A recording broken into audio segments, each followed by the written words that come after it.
أعوذ بالله من الشيطان الرجيم بسم الله الرحمن الرحيم الحمد لله رب العالمين حمدا كثيرا طيبا باركا فيه الحمد لله ورمسي الله سبحانه وتعالى جل جلاله جل وعلا Allah subhanahu wa ta'ala qui par sa grâce et miséricorde nous a accordé encore cette journée, mashallah, de par sa grâce. Voilà pourquoi on dit Alhamdulillah ilayhi ahyana ba'da ma amatana wa ilayhi nushur. On remercie Allah subhanahu wa ta'ala qui nous a fait passer de la petite mort à la petite vie. Et c'est Allah subhanahu wa ta'ala que nous allons tous retourner. Mais alhamdulillah, Allah subhanahu wa ta'ala aussi nous a créé, nous a mis dans ce monde un but bien précis. Comme lui-même l'a dit dans le Coran, وَمَا خَلَقْتُ الْجِنَّ وَالْإِنسَ إِلَّا لِيَعْبُدُونَ. Et nous n'avons créé les humains et les djinns uniquement pour l'adoration d'Allah subhanahu wa ta'ala. Voilà pourquoi, mashallah, ce matin, on va échanger un peu, mashallah, sur un enseignement très important qu'on va essayer de décortiquer puis comprendre un peu ensemble, inshallah. C'est la lettre aux disciples que Imam Al-Ghazali, Rahimahullah, a accordé, mashallah, à un de ses élèves.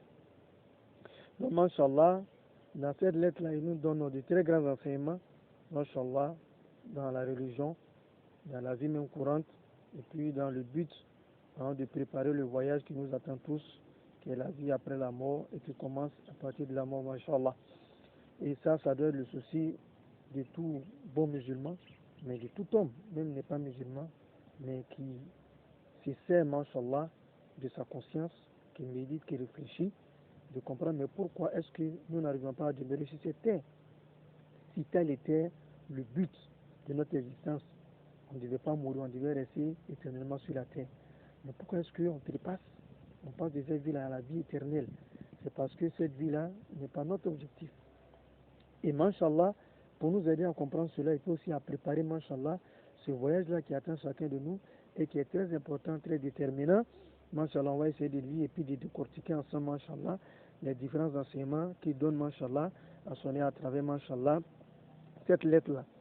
Donc il commence, il dit louange à Allah, le très haut, maître des mondes, fin heureuse à ceux qui le révèrent, bénédiction et paix sur son prophète Muhammad sallallahu alayhi wa sallam, ainsi que sur toute sa famille, ainsi que sur toute sa famille.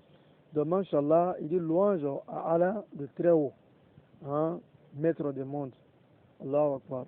Allah subhanahu wa ta'ala, c'est celui-là même qui est le Seigneur de toute la création. Il y a plusieurs mondes, comme on le sait, on dit, il y a différentes galaxies.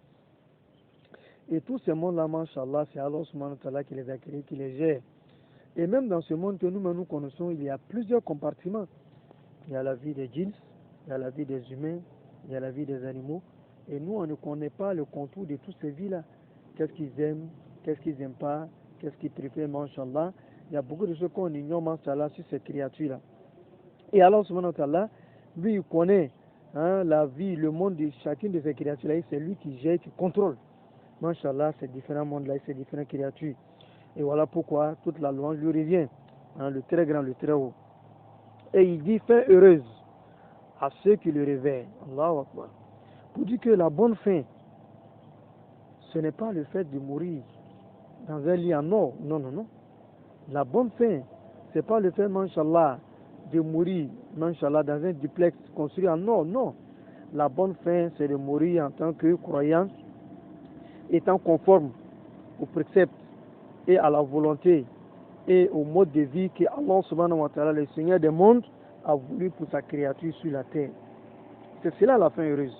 Et cela ne peut être acquis que par ceux qui le réveillent, qui le reconnaissent comme Seigneur, qui apprennent ces enseignements-là et qui les suivent à la lettre, et qui sont conscients et qui ont certitude que ce n'est pas cette mode de vie-là qui va avoir le succès dans ce monde, dans la tombe, et le jour de la résurrection. Et on ne peut parler, mashallah, de cette approche-là, sans parler de celui-là même qui a été la cause de nous enseigner cette vie-là, celui-là même qui a été la cause de nous montrer cette voie-là, de celui-là même qui nous a tracé cette voie-là, et de celui-là même qui nous a donné tous les rudiments nécessaires pour parvenir à cet ultime objectif, ce objectif si grand et si important que le prophète Muhammad sallallahu alayhi wa sallam, ainsi que prier Dieu pour qu'il étale sa miséricorde, sa paix, sa grâce sur toute sa famille, mashallah, et surtout ceux qui ont suivi sa voie jusqu'à la fin des temps. Qu'Allah subhanahu wa ta'ala nous les facilite. Et le prophète sallallahu alayhi wa sallam disait à ses compagnons, lorsqu'un homme a l'esprit préoccupé de soucis sans importance pour lui, c'est le signe que le Très-Haut abandonne son serviteur. Allahu Akbar. Cet enseignement-là doit nous donner les larmes aux yeux. Quand nous regardons aujourd'hui ce monde où les humains ont eu aujourd'hui pour plus grand souci ce qui ne leur procure aucune importance. Alors, ni dans ce monde, ni dans l'autre. Combien d'insouciance. Aujourd'hui, les gens ont plus plaisir à s'adonner à les futilités. Les gens ont plus plaisir à s'adonner à la recherche de ce monde-là. Les gens ont plus plaisir à s'adonner à la perversité. Les gens ont plus plaisir à s'adonner au gaspillage qu'à la recherche du salut, de la pureté de l'âme, de se conformer à la volonté de notre Seigneur. Et quand on pense, Masha'Allah, aujourd'hui, de la manière dont on mène nos vies sur la terre, ce passage-là doit nous faire pleurer. Pour dire qu'effectivement, nous ne sommes pas sur la voie. Nous avons perdu la voie et nous sommes en train de nous enfoncer dans le mauvais chemin, dans la mauvaise voie. Qu'elle en donne la bonne compréhension. Et le prophète sallallahu alayhi wa sallam disait à ses compagnons que ça c'est le signe que Allah subhanahu wa ta'ala, le Tout-Puissant, abandonne son serviteur. Il a abandonné son serviteur.